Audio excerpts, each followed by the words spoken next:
noticia es noticia en profundidad. Qué placer acompañarles. Soy Tatiana Pérez, les saludo desde nuestra sede central en Caracas, en Venezuela. A partir de este momento, en la próxima hora, tenemos 3 temas que son noticia. Aquí están primero, desplegados en titulares. En noticia, América Latina. En el Día Internacional de las y los Trabajadores analizamos las luchas que se suman a las existentes por un espacio laboral digno. Nos referimos a la explotación en el teletrabajo y al aumento de la tercerización en tiempos de pospandemia. Profundizamos en ello.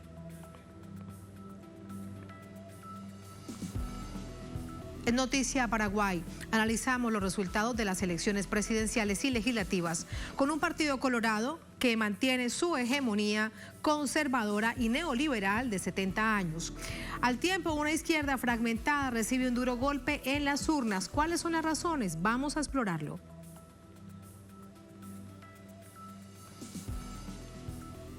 En Noticia Sudán, la crisis humanitaria está en un punto crítico. Es la advertencia de la ONU en terreno de no lograrse un cese al fuego respetado por el ejército y el grupo paramilitar Fuerza de Apoyo Rápido. ¿Cuáles son los intereses en pugna? Vamos a analizarlo.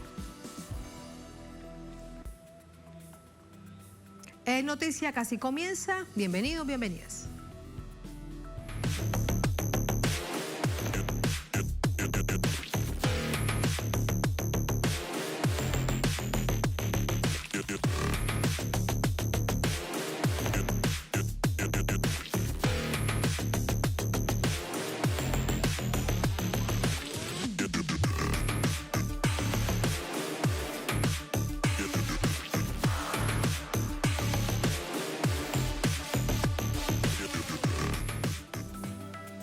Noticia América Latina. En el Día de las y los Trabajadores, organizaciones sociales y gremios se han movilizado en varios países de la región para defender las conquistas laborales y también para exigir mayores beneficios.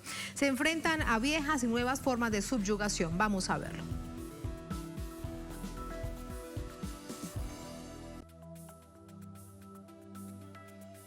Sectores gremiales y sindicales de América Latina convocaron a movilizaciones en las principales ciudades para conmemorar el Día del Trabajador.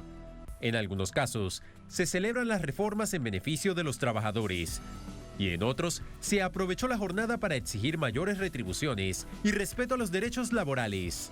El derecho a la salud, al trabajo, a la pensión, todo eso nos ha sido atropellado por años. Y este es el momento del cambio, donde por fin alguien habla por el pueblo y por las necesidades y derechos del pueblo, de las mujeres, de los indígenas, de los afro. Este es el momento del pueblo y de recuperar la dignidad que nos quitaron todos estos años. Ser los nuevos encargados de conseguir nuevas reivindicaciones laborales para la clase proletaria a nivel internacional. Lo que hay que discutir es cómo nos paramos frente a esta nueva ronda de consejos de salario. Porque nosotros queremos recuperar lo perdido, pero también queremos recuperar lo que el país creció. Si el país creció, los salarios deben crecer, los salarios deben de acompasar ese crecimiento. El que debería ser un día de festejo de los derechos laborales en varios países fue una expresión de frustraciones. En Francia, se produjo una de las mayores protestas del Día del Trabajo registradas en el país en años. Miles de personas marcharon contra la reciente reforma de pensiones del presidente Macron de aumentar la edad de jubilación de 62 a 64 años. Y la respuesta del gobierno fue una brutal represión a las movilizaciones. La clase trabajadora mundial, particularmente en América Latina, se enfrenta además a nuevas formas de esclavitud disfrazadas de revolución digital. La pandemia que forzó a las organizaciones a volcarse al teletrabajo se tradujo en jornadas laborales superiores a las establecidas y escasos beneficios, producto de la falta de legislación en esa materia. Un informe de la Organización para la Cooperación y el Desarrollo Económico destaca que, aunque los empleados valoran la capacidad de trabajar fuera de la oficina, muchos lugares de trabajo todavía carecen de políticas de teletrabajo. La brecha de género entre los trabajadores a distancia también es una realidad, pues las mujeres tienden a trabajar desde casa con más frecuencia que los hombres, pero reportan niveles más bajos de cobertura de póliza. Asimismo, 52% de los hombres dice que puede teletrabajar desde el extranjero, en comparación con 36% de las mujeres, mientras que el 57% de los hombres afirma tener derecho a desconectarse, frente al 51% de las mujeres. La figura de la tercerización también llegó para desmejorar las condiciones laborales, con empresas que se desligan de la figura contractual y tratan a los trabajadores como objetos de comercio. Así entramos al análisis. Para ello nos acompaña Daniel Olesker, es magíster en Economía, es senador por el Frente Amplio, exministro de Salud Pública, asesor económico de la Central Única de Trabajadores del Uruguay, nos acompaña desde Montevideo. Daniel, bienvenido, muy buenas noches, ¿cómo está? Buenas noches, ¿cómo están ustedes? Muchas gracias. Pues en este Día de las y los Trabajadores hemos visto muchísimas movilizaciones y nos centramos en nuestra América Latina. Prácticamente todos los países con la clase trabajadora ha salido a las calles. Y en este tiempo de pospandemia a reivindicar pues verdaderos problemas que se están enfrentando. Uno de ellos, el teletrabajo, que nos cerró durante casi 2 años, y en múltiples escenarios lo que se pretende es mantenerlo. Además de esto, como lo decíamos en titulares, el tema del outsourcing, el tema de la tercerización, que en varios países de nuestra región también ha aumentado. Así con nuevos desafíos, y de esto quiero conocer tu análisis. Sí, la pandemia provocó en primer lugar de todo una rebaja salarial, ¿no? Es decir, en casi todos los países de América Latina, pero también en otros países de otros continentes, la pandemia generó una rebaja salarial, y esa rebaja salarial, a pesar de que la pandemia ha culminado y que las economías están creciendo luego de la caída económica de la pandemia, no se han recuperado. Entonces hay un primer bloque de temas, en general en prácticamente toda América Latina, que es que todavía estamos en una etapa en la cual la economía volvió a retomar senda de crecimiento y los salarios aún no solo no han recuperado lo perdido en la pandemia, sino que muchos países siguen cayendo. Un segundo bloque de temas es el que tú mencionabas recién, que tiene que ver con los cambios en la regulación de las condiciones de trabajo. El teletrabajo es el teletrabajo es esencialmente precarización de las relaciones laborales, porque somete al trabajador a un trabajo permanente, no tiene reglamentaciones en términos de descanso, los niveles de productividad se multiplican, digamos, sin que ello implique un cambio en el salario. Y también las tercerizaciones como una forma de reducir los derechos que tienen los trabajadores asalariados y que los han conquistado, bueno, a lo largo de muchas decenas de años. Entonces, podemos decir que el escenario post-pandemia es un escenario de precarización de las relaciones laborales en la mayor parte de América Latina, de reducción de los niveles salariales, en algunos casos reducciones del salario real, y en otros aumentos muy por debajo del crecimiento de la economía, y un intento de una nueva forma de organización del trabajo con muchos menos derechos laborales. Ese es el panorama general, y es el panorama por el cual, bueno, en Uruguay fue claro, pero en la mayor parte de nuestros países han salido a reclamar este 1 de mayo las organizaciones de trabajadores. Sí, Daniel, y el otro tema es la tercerización. Es un hecho por el que hay luchas y reivindicaciones en distintas partes de nuestra América Latina. En países como por ejemplo Colombia, el gobierno del presidente Petro ha dicho que la tercerización no va más, como una decisión pública del Ministerio de Trabajo. Sin embargo, vemos que es una verdadera lucha, y ahora ha aumentado también por la pandemia, y así se ha quedado. Es decir, perder más beneficios laborales, perder la dignidad del trabajo y quedar en manos de terceros solamente con un espacio además de movilidad muy escaso para el trabajador y trabajadora. Sí, la tercerización tiene como tres elementos negativos, digamos, ¿no? Tiene un elemento negativo que es el lucro de la intermediación. En general, la tercerización implica, digamos, un intermediario entre el patrón, digamos, y el trabajador, que lleva, digamos, una ganancia y que por lo tanto se queda con una parte de ese contrato, digamos, ¿no?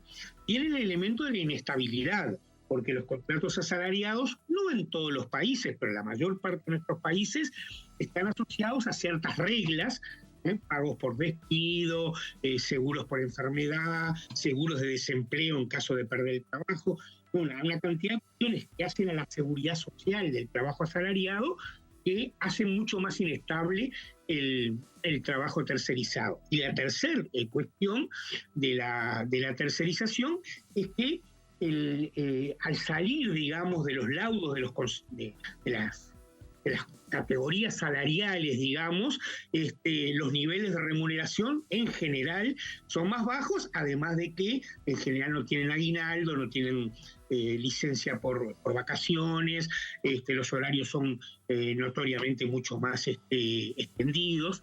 Entonces, la tercerización es un fenómeno de precarización de las relaciones laborales en términos salariales, en términos de la estabilidad laboral y en términos de los derechos laborales. Es indignante realmente el tema de la tercerización. El auge de la tercerización. Sí, el tema de la... En los años entre 2005 y 2015, hubo un proceso en casi todos nuestros países, quizás asociado a gobiernos con orientaciones más de izquierda, digamos, en las cuales los mercados laborales se reordenaron con ciertas regulaciones. Creo que ahora, estos últimos 4 o 5 años, y sobre todo en la pospandemia, asistimos a un resurgimiento similar a la década del 90 de una mayor liberalización de las relaciones laborales. Sí, te decía que esto con respecto a la tercerización, en particular el no tener un descanso, el no tener un tiempo de vacaciones, o esto entre comillas de tómate tus vacaciones pero tienes que dejar todo el trabajo adelantado para que te vayas 2 semanas de descanso, eso es indignante para cualquier trabajador. Sí, siempre estuvo esta discusión de cuánto es regulable el trabajo tercerizado, ¿no? Es decir, porque bueno, la tercerización puede ser en absoluta liberalidad de las relaciones laborales o puede tener ciertos grados de regulación, pero aún en esos casos, como tú mencionabas bien, bueno, tú te tomas la licencia, pero tienes una licencia, pero antes de la licencia tienes que dejar el trabajo terminado, aún en las regulaciones la protección del trabajador se pierde con la tercerización, y esta es una cosa en que las centrales sindicales de nuestra región, bueno, asesorada a la central sindical casi 30 años aquí en Uruguay, pero también a la coordinadora de centrales sindicales del Cono Sur. Conocí mucho la realidad sindical de Argentina, de Brasil, de Chile, de Paraguay, digamos, ¿no? Que integraban la coordinadora del Cono Sur. Siempre han luchado por sostener, digamos, una lucha contra la tercerización, digamos, y la precarización de las relaciones laborales. Sí, el otro tema que hemos visto en estos días y sin duda hoy también se ha marcado en varios países y no solamente en América Latina, me salgo y me voy por ejemplo a Europa, Francia, es el golpe a centrales sindicales. En tiempo de pospandemia, cuando se desestructura lo que conocíamos como un trabajo orgánico dentro de las empresas e instituciones, esto pues realmente se pierde y parece entonces, te lo pregunto desde el análisis, si fue una oportunidad para golpear a los sectores sindicales que estaban organizados. Está claro que el sindicalismo latinoamericano, pero también el europeo, proviene de una gran tradición del trabajo asalariado y el trabajo por rama de actividad, digamos, ¿no? Era la manera en la que creció y se desarrolló el trabajo sindical. Y ya en los 90 hubo un intento de golpear a las organizaciones sindicales a través de una fuerte desregulación de los mercados de trabajo. Esto que estamos viendo ahora ya pasó, quizás en menor medida, quizás menos potente, pero ya pasó en la década del 90, en el momento de auge de los gobiernos neoliberales en América Latina y también en el mundo. Repito, en la década del 2005 al 2015 hubo un empuje a la regulación laboral y ahora estamos ante un empuje, digamos, de el enfrentamiento a las organizaciones sindicales. Organizaciones sindicales, además, bueno, en Uruguay, por ejemplo, se acaba de aprobar normas contrarias a la organización sindical, una ley que exige personerías jurídicas, pero que en el fondo cuestiona la recaudación y las cotizaciones de los trabajadores. En fin, estamos ante un avasallamiento de derechos, no solo laborales, ¿no? Yo creo que vale la pena, aunque no es lo que ustedes me están preguntando, pero creo que estamos ante una etapa de avasallamiento también de otros derechos de las mujeres, derechos de las poblaciones indígenas, derechos de las poblaciones afro. O sea, estamos en un empuje general de caída salarial, de precarización del empleo y de avasallamiento de derechos en un mundo post-pandemia que tiende a fortalecer la ideología neoliberal, ¿no?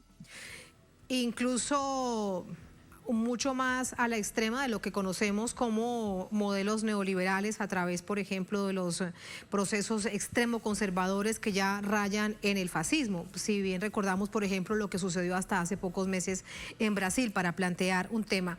Ahora, Daniel, estamos también en otro momento cuando lo vemos desde nuestra América Latina. Siempre lo planteamos, es que es una región en disputa con gobierno de izquierda, con gobierno progresista versus con gobiernos conservadores, sin duda en el sentido, el modelo económico neoliberal. Allí entonces está la clase trabajadora que busca por todas las vías, las legales, como hemos visto hoy, por ejemplo, con marchas muy tranquilas en todo el continente, mejoras a su desarrollo dentro del sistema laboral. ¿Cómo ves entonces este momento para la región? Porque allí entonces habría que ver, en el marco del diagnóstico, hacia dónde vamos. Bueno, es una buena reflexión esta.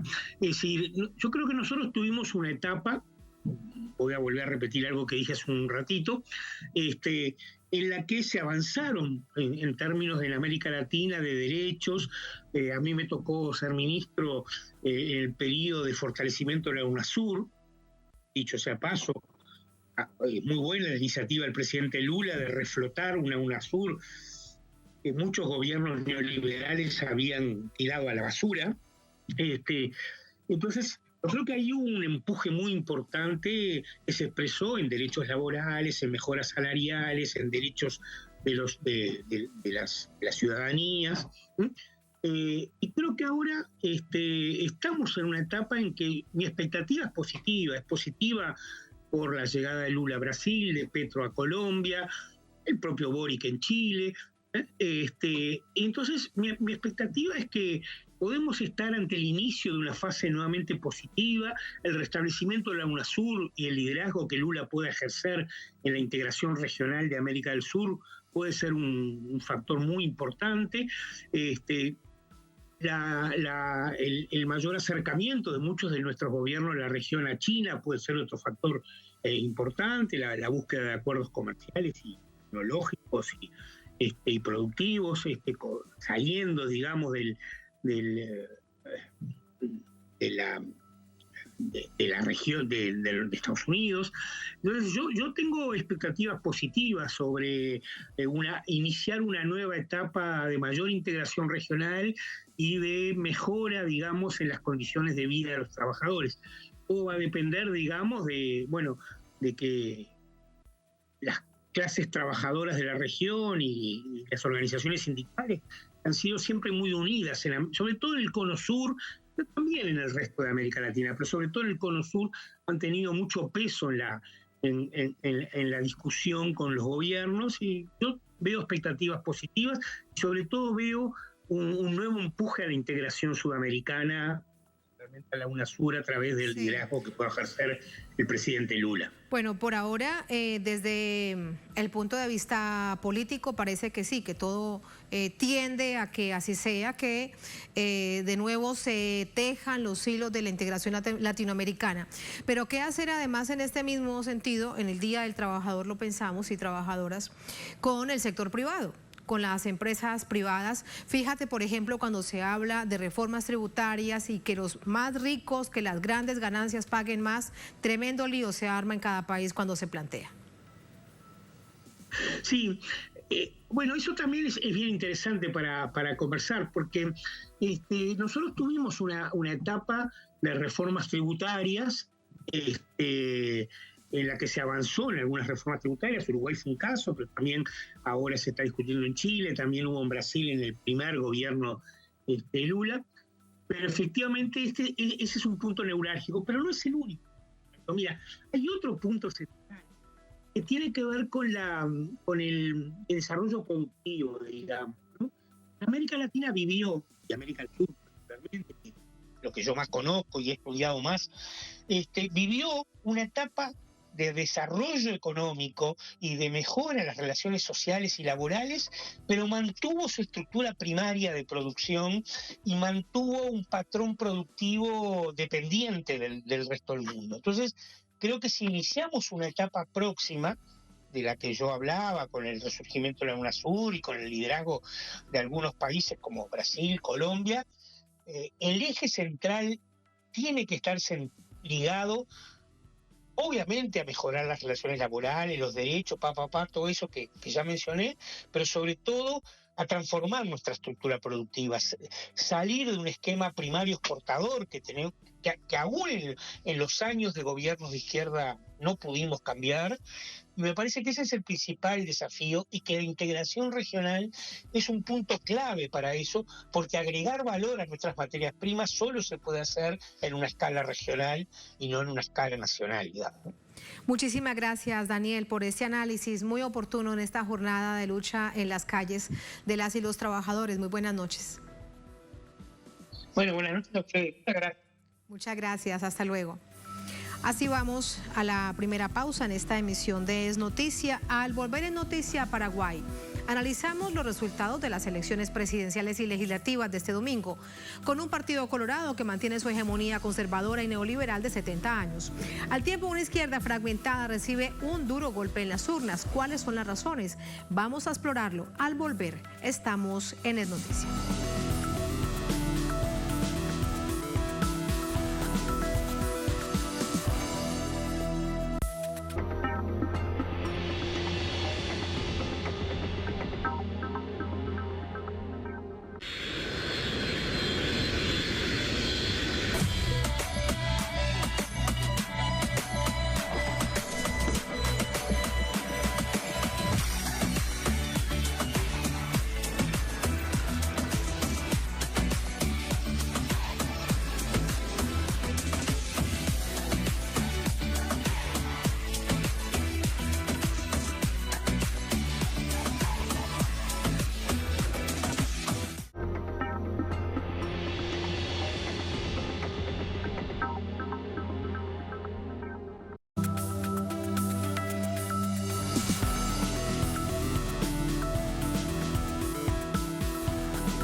En Noticia Paraguay, lunes de repercusiones internas e internacionales por la victoria del conservador Santiago Peña en la presidencia del país.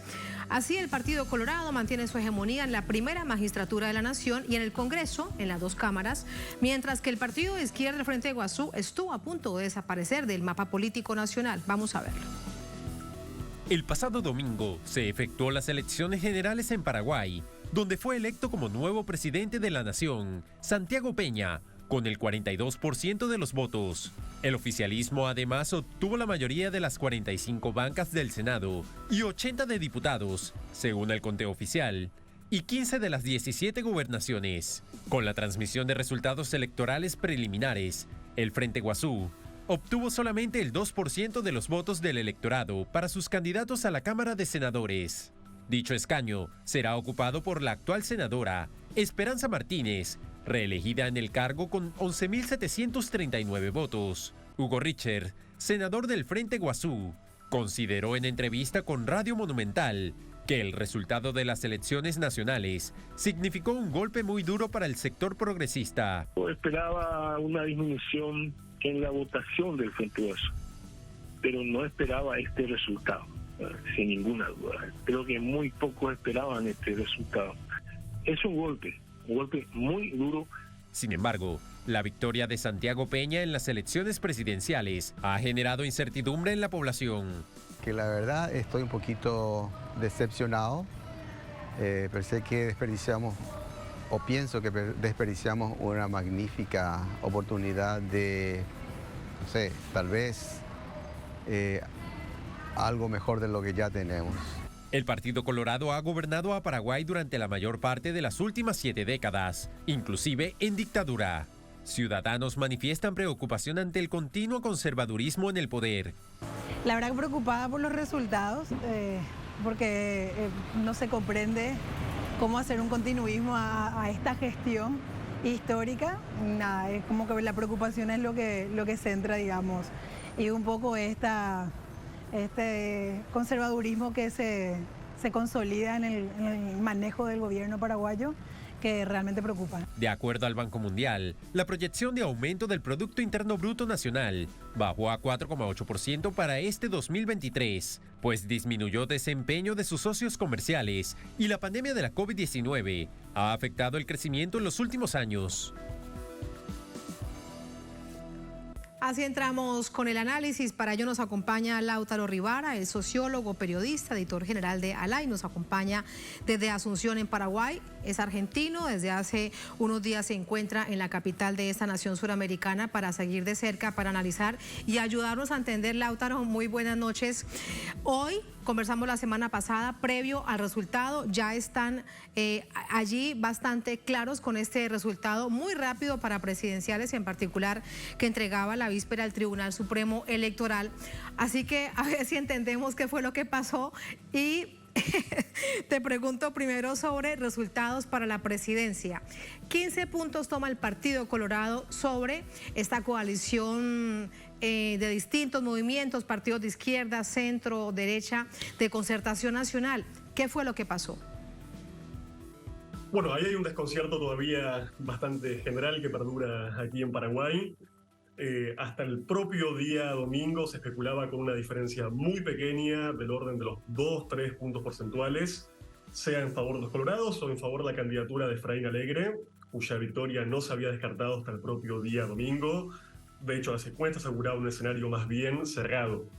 Ahí hay varias cosas para considerar.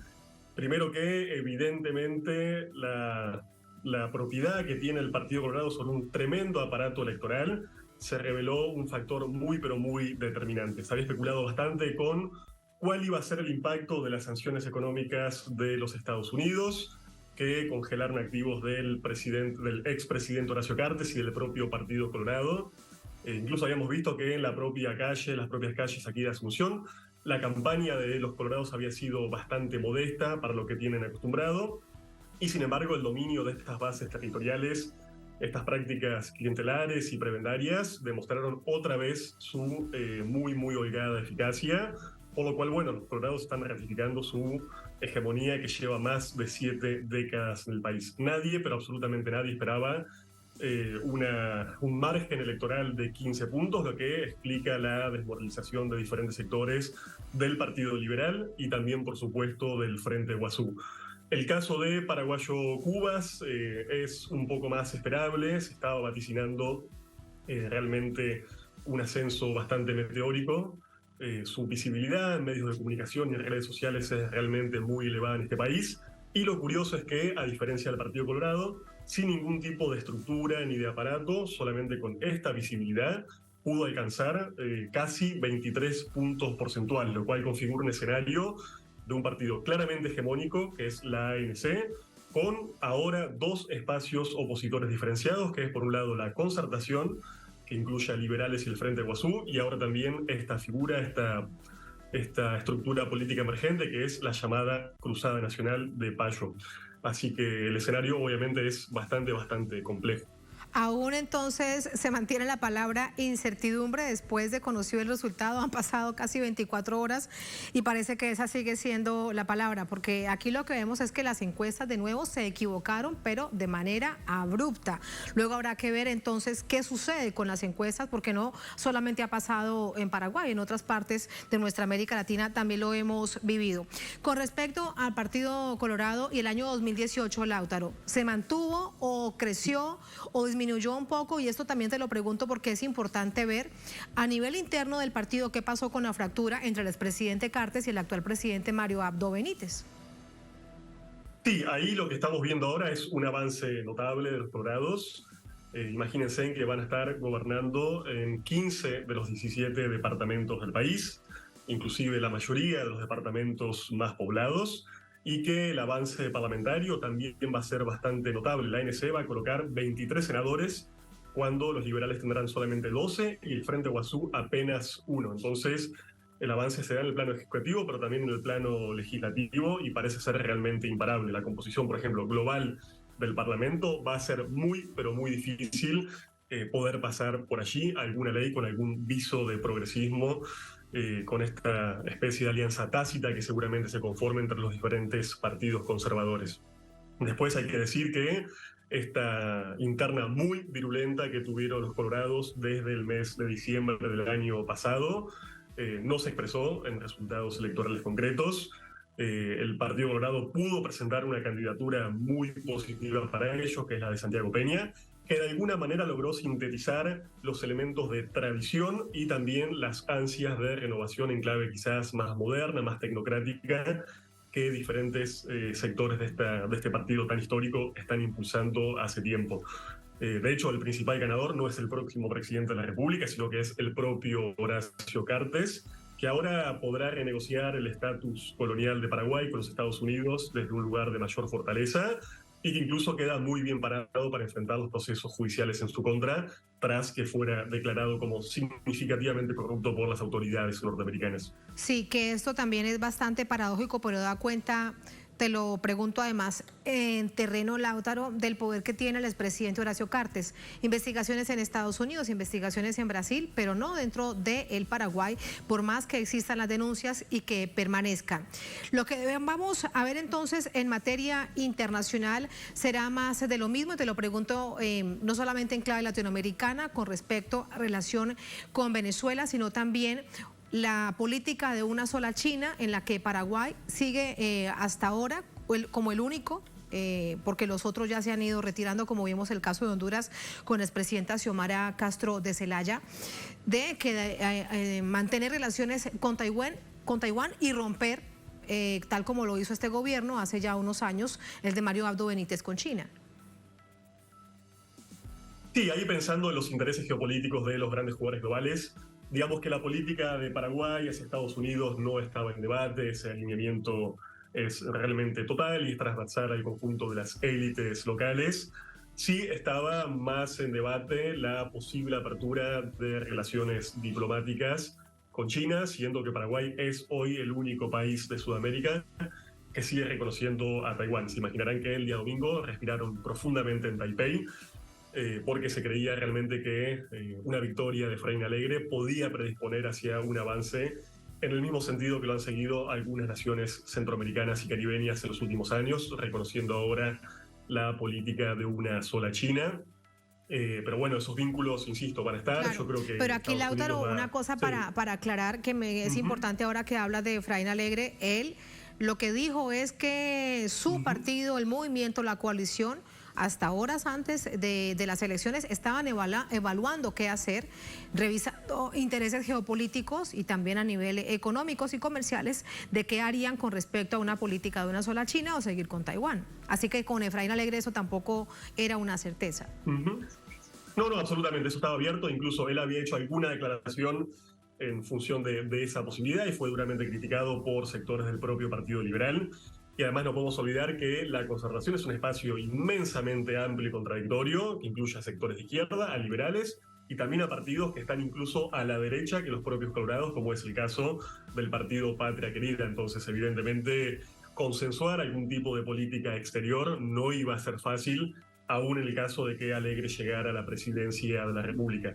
Pero bueno, ahora vamos a ver un escenario de absoluta continuidad, de alineamiento automático con los Estados Unidos, considerando la importancia geopolítica que tiene el Paraguay como un espacio natural de circulación de diferentes economías, tanto lícitas como ilícitas, lo cual lamentablemente va a poner al país en un escenario, una especie de asintonía en relación a una Sudamérica que ha avanzado en una especie de segunda ola progresista y que estaba, por ejemplo, discutiendo en estos mismos días la reactivación de la UNASUR. Yo creo, sin embargo, que la ANC es un partido bastante pragmático y capaz de establecer relaciones diversas, incluso contradictorias, como por ejemplo con este anuncio de reconocer al gobierno de Nicolás Maduro en Venezuela.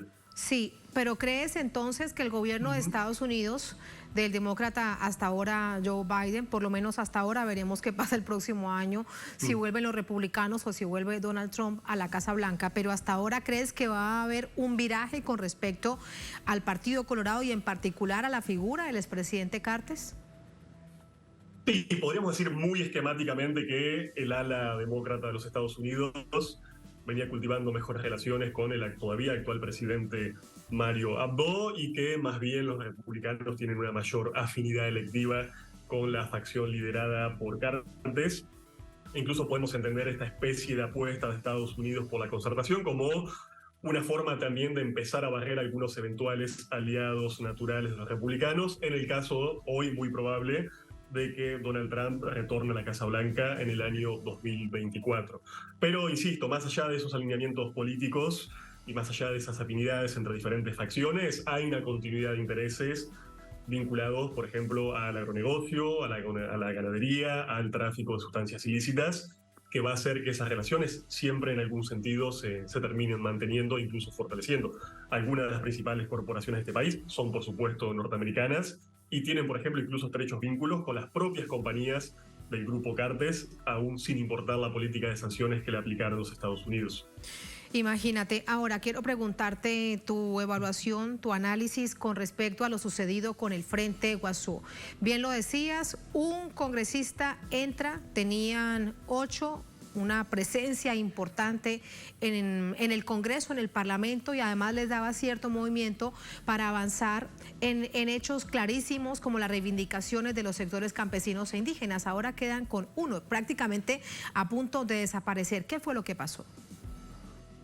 Bueno, ahí primero hay que decir, para que se entienda a nivel regional, que el Frente Guasú fue el más importante experimento de la izquierda y los progresismos en toda la historia del Paraguay, digamos. Quizás otros países de nuestra región han tenido diferentes capítulos y episodios o formaciones políticas gobernantes cercanas a este espectro político. No es el caso del Paraguay, que recién en el 2008 pudo desbancar esta hegemonía colorada con el gobierno de Fernando Lugo. Yo creo que un poco lo trágico, por así decirlo, con el Frente Guasú es que este se dividió en 2 opciones electorales y en 2 estrategias políticas diferenciadas. Un sector fue con los liberales a apoyar la candidatura de Efraín Alegre y otro decidió competir por fuera bajo la candidatura de Euclides Acevedo, que incluso fue un ministro, un ex ministro también del Partido Colorado. Hoy, con los números que tenemos, con este primer balance tentativo, podemos decir que las 2 orientaciones fueron derrotadas a la vez. Los liberales quedaron muy lejos de poder alcanzar la presidencia de la República y la candidatura de Acevedo apenas se arañó el 1.5% de los votos. En cuanto a la lista de senadores, que en esa sí, el Frente Guasuña-Monguetá fue unificado, sacaron apenas 2 puntos porcentuales, lo cual sí, evidentemente, los deja con una participación, por lo menos parlamentaria, bastante testimonial. Entonces ahora la pregunta es: ¿cuál va a ser el pegante, cuál va a ser el aglutinante de esta coalición en los años por venir, considerando que su líder histórico, Lugo, está gravemente enfermo y que ni siquiera, por ejemplo, pudo hacer campaña y no entró al Parlamento? Considerando también que la diferencia entre las bases y las izquierdas urbanas y rurales parece no dejar de ensancharse, y también teniendo en cuenta, en último lugar, que las propias internas del Frente Guasú ni siquiera se resolvieron cuando fueron justamente internas y Esperanza Martínez las ganó el año pasado. Entonces, esta especie de crisis de liderazgo creo que va a estar bastante presente, y el riesgo hoy concreto y el escenario más probable es la completa dispersión del espacio de este conjunto de partidos y movimientos que hasta ahora han compuesto el Frente Guasú. El escenario es realmente muy desalentador. Claro. Una reflexión entonces, y no solamente de Paraguay, los movimientos de izquierda de nuestra América Latina, es que la unidad es absolutamente necesaria. Y en las primarias, pase lo que pase, se debe mantener la línea, porque si lo vemos desde lo que sucedió en las primarias hasta este momento, tuvo que haber un desencanto de este votante que tenía la expectativa en Esperanza Martínez, por ejemplo. Sí, yo creo que, hubo un sentido de la oposición que el Frente Guasú de alguna forma ha dejado de representar, por lo menos para buena parte de la sociedad paraguaya. Por eso hoy la paradoja es que, si bien tenemos un partido hegemónico y 2 bloques de oposición que a priori tienen la misma fortaleza electoral. La realidad es que a nivel de liderazgos, yo creo que para el conjunto de la población paraguaya, o para una cierta mayoría, hoy Payo Cubas es visto como un opositor mucho más claro y mucho más neto frente a la hegemonía colorada, dado que su espacio y su partido prácticamente inexistente tiene una candidatura fuerte, visible y realmente muy histriónica. Yo creo que si el Frente Guazú no puede en los próximos meses recomponer esta unidad muy precaria y realmente saldar de una vez por todas esta crisis de liderazgo y embanderarse detrás de una candidatura, va a estar muy difícil, y el escenario incluso probable de cara a las próximas elecciones es un escenario más bien polarizado entre un partido de derecha como es el Colorado y una formación de ultra derecha como es esta Cruzada Nacional de Payo Cubas. Sí, aquí un segundo más para preguntarte acerca de Payo Cubas. ¿No deberá entonces sorprendernos que tenga pronto encuentro con Vox de España, por ejemplo? Sí, exactamente. De hecho, mire, aquí estuve en algunos de los eventos oficiales del Tribunal de Justicia Electoral y estuvieron pululando algunos personajes ahí bastante funestos de estas articulaciones ultraderechistas, que por ejemplo está, como bien señalás, impulsando Vox desde España. Pero para aportar algún elemento breve de caracterización, Payo Cubas es un personaje tan recalcitrante y conservador que otras figuras de extrema derecha de la región parecen correctos demócratas. O sea, Payo Cubas está proponiendo hoy, por ejemplo, prohibir las cesáreas en los hospitales de todo el país. Está teniendo unas diatribas realmente muy violentas contra migrantes argentinos, brasileños, contra pueblos indígenas, contra sectores de izquierda, contra la diversidad sexual. Entonces estamos hablando de un personaje realmente prácticamente caído a la derecha del espectro político y sin embargo con una popularidad enorme y en ascenso. Así que este fenómeno es realmente muy peligroso y creo yo que en todo el contexto latinoamericano expresa el exponente más conservador de estas derechas emergentes en la región. Incluso revisándolo también con este fenómeno de la evolución de la extrema derecha en naciones europeas, habría que mirarlo también como este fenómeno que se evidencia a través de las elecciones de los votos, bueno, producto también de crisis a nivel global. Lautaro, muchísimas gracias por este análisis, por este panorama mucho más claro para nosotros ahora. Buenas noches. Tatiana, un placer, buenas noches. Muchas gracias, buenas noches. Así vamos a la última pausa en esta emisión de Es Noticia. Al volver en Noticia Sudán, la crisis humanitaria está en un punto crítico. Es la advertencia de la ONU en el terreno de no lograrse un cese al fuego respetado por el ejército y el grupo paramilitar Fuerza de Apoyo Rápido. ¿Cuáles son los intereses en pugna? Vamos a conocerlos. Lo analizamos al volver en Es Noticia.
En Noticias Sudán, cientos de muertos, miles de heridos y más de 800.000 personas a punto de ser desplazadas. Es el balance de los incesantes enfrentamientos entre el ejército y un grupo paramilitar. Vamos a conocerlo.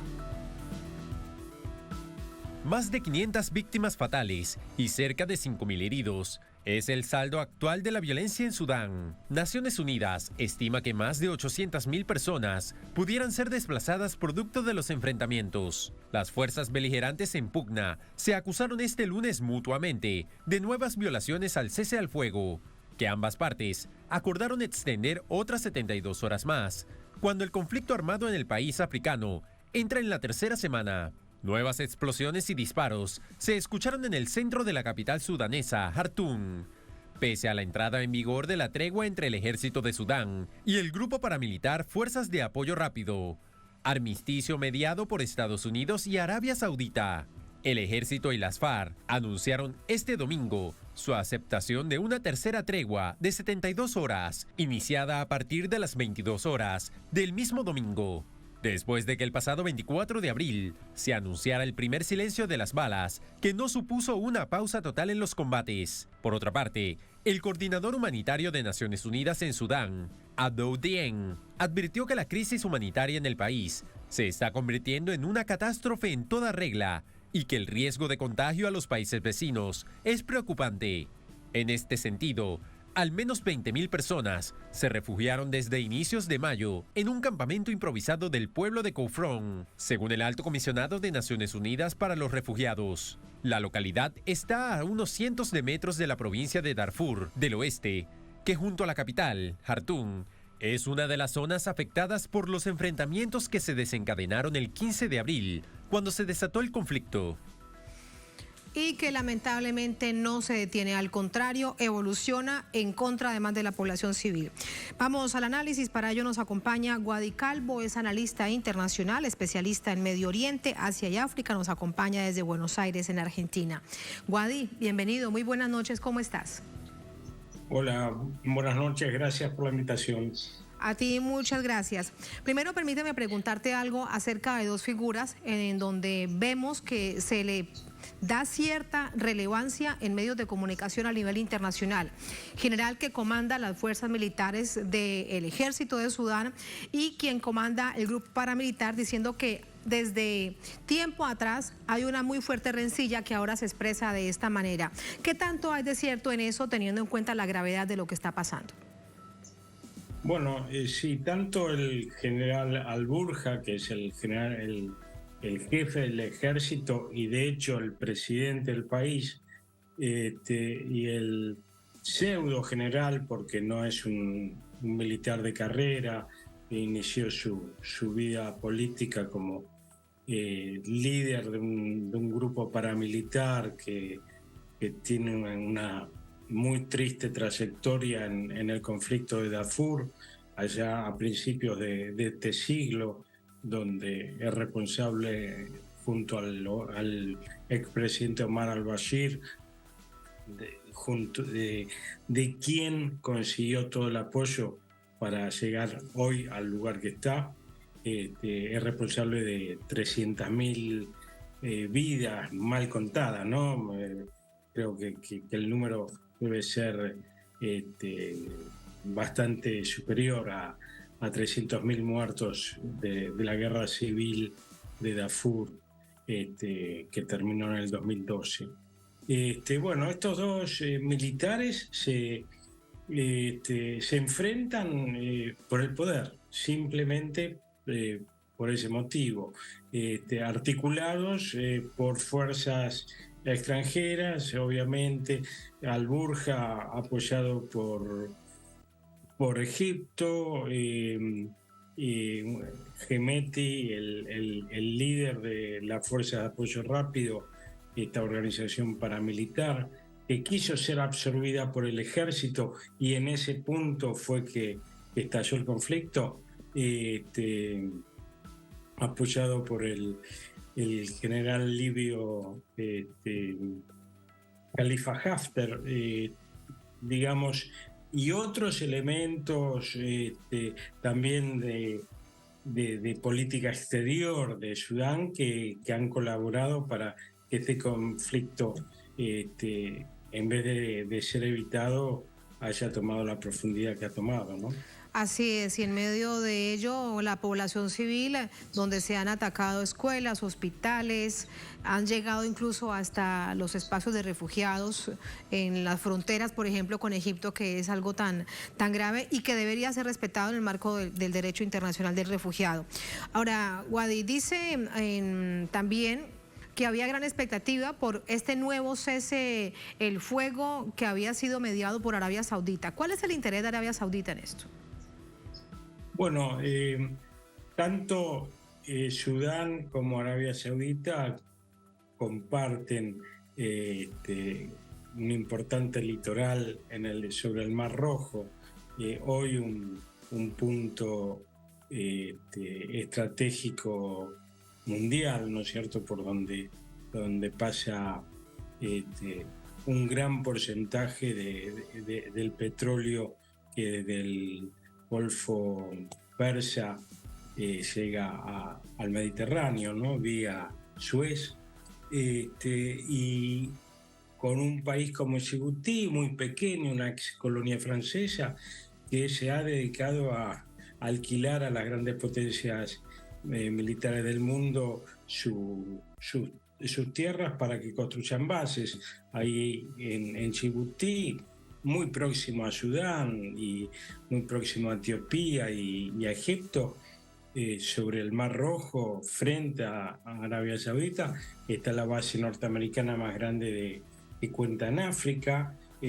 China está construyendo una base militar, Rusia tiene otra, Reino Unido, Francia, es decir, las grandes potencias del mundo están en ese pequeño país que creo que es muy difícil de ubicar para la mayoría de las personas, y hoy un país clave sobre el Mar Rojo, al igual que Etiopía, al igual que Sudán, al igual que Arabia Saudita. Y ahí radica el interés de Arabia Saudita. Quiere calmar la región, ahora que ha logrado estabilizar un poco la situación en Yemen, después de casi 8 años de guerra que ha llevado contra esa nación, ahora que han establecido nuevamente relaciones, Riad con Teherán, vía China. Bueno, Arabia Saudita tiene intereses geopolíticos muy direccionados hacia alejarse un poco la influencia de los Estados Unidos, y entonces no necesita esta guerra a pocos kilómetros de su costa, ¿no es cierto? Por eso es el interés de Arabia Saudita. Sí, así que es un asunto de territorio, es un asunto además de recursos naturales y también desde una visión geográfica enfrentan, y esto llama mucho la atención, en algún momento podría ser Arabia Saudita contra Estados Unidos seguramente muy molesto por el restablecimiento de relaciones de Arabia Saudita con Irán. ¿Qué crees con respecto a ello? Bueno, no me animaría a imaginar todavía un escenario de Arabia Saudita contra Estados Unidos. Pensemos que tienen una larguísima trayectoria, o sea, desde fines de la Segunda Guerra Mundial, se han hecho negocios multimillonarios ambos países, Arabia Saudita y Estados Unidos, compra de armas, compra de petróleo por parte de Estados Unidos a Arabia Saudita, el primer productor mundial de petróleo, y Arabia Saudita es el mayor comprador de armamento norteamericano, ¿no es cierto? Entonces, los negocios son muchos, vienen de muy lejos, y no creo que esto se pueda desarmar de un día para el otro, pero sin duda sí en el Departamento de Estado hay una gran molestia por esta jugada que ha hecho Arabia Saudita en nuevamente acercarse a Irán, ¿no? Y mucho peor todavía vía China, ¿no? Que haya sido el presidente Xi Jinping el artífice este encuentro. Entonces, claro, con la mediación duda, de China nada más y nada menos. Guadi, con todo esto, uno lo que va entonces entendiendo es que este grupo paramilitar, esta fuerza de apoyo rápido, no nace de ahora, no se arma de ahora, esto viene de tiempo atrás, porque es importante ver el músculo que tiene para enfrentarse a un ejército de una nación. Sí, y es un grupo muy bien armado, que creció a la sombra del viejo dictador de Sudán, Omar al-Bashir, y que Hemeti se ha convertido prácticamente en el hombre más rico de Sudán, explotando de manera ilegal y contrabandeando oro, haciendo grandes negocios, comprando armamento a Libia, al general Khalifa Haftar. Están muy bien armados, están muy bien preparados, es una fuerza de casi 100.000 hombres con gran entrenamiento, que han combatido en Libia, han combatido en Yemen. Los hombres de Hemeti son altamente experimentados. No, de pronto el ejército de Sudán es una fuerza mucho más pesada, mucho más digamos burocrática, por darle un contexto.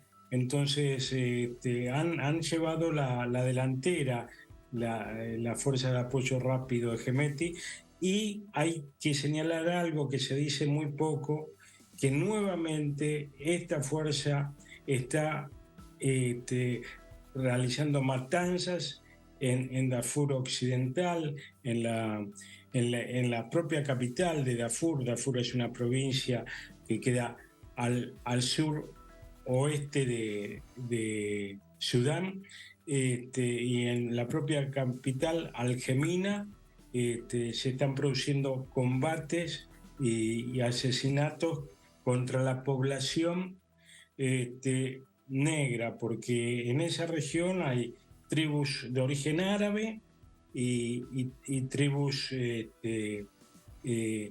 Fur. Darfur es tierra de los Fur. Los Fur es una etnia de origen africano, negra, que ha sido desde hace prácticamente 2 o 3 siglos perseguida por las tribus árabes, ¿no es cierto? Entonces, nuevamente se está produciendo una limpieza étnica en Darfur, y ese conflicto que ya había recrudecido desde hace unos cuantos meses, no se ha detenido desde el 15 de abril que empezó este conflicto. Así que ahí hay una gran cantidad de muertos que todavía no se reconocen y no se han informado como se debía informar, ¿no es cierto?